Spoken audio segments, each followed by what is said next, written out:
Hello, new year ആയിട്ട് നമുക്കൊരു കലണ്ടറിൽ തന്നെ തുടങ്ങിയാലോ. ഒരു A4 ഷീറ്റ് എടുത്തിട്ട് നമുക്ക് ചെറിയ ചെറിയ സ്ക്വയർ പീസസ് ആയിട്ട് കട്ട് ചെയ്തെടുക്കാമേ. എന്നിട്ട് കുറച്ച് ഫ്ലവേഴ്സിൻ്റെ ലീവ്സിൻ്റെ പ്രിൻറ്റും ഞാനിങ്ങനെ കട്ട് ഔട്ട് ചെയ്തെടുക്കുന്നുണ്ട്.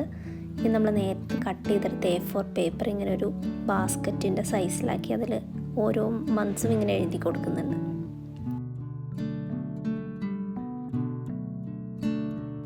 നമ്മൾ ഡേറ്റ്സ് എഴുതുന്നത് ഇങ്ങനെ മാർക്ക് ചെയ്തിട്ടാണ് എഴുതി കൊടുക്കുന്നത്, കറക്റ്റായിട്ട് എല്ലാം അലൈൻമെൻറ്റിൽ കിട്ടാൻ വേണ്ടി.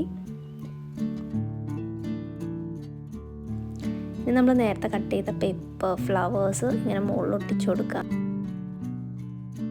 നമുക്കിനി ചെറിയൊരു സ്റ്റാൻഡും കൂടി ഉണ്ടാക്കിയെടുക്കാം അതിന്.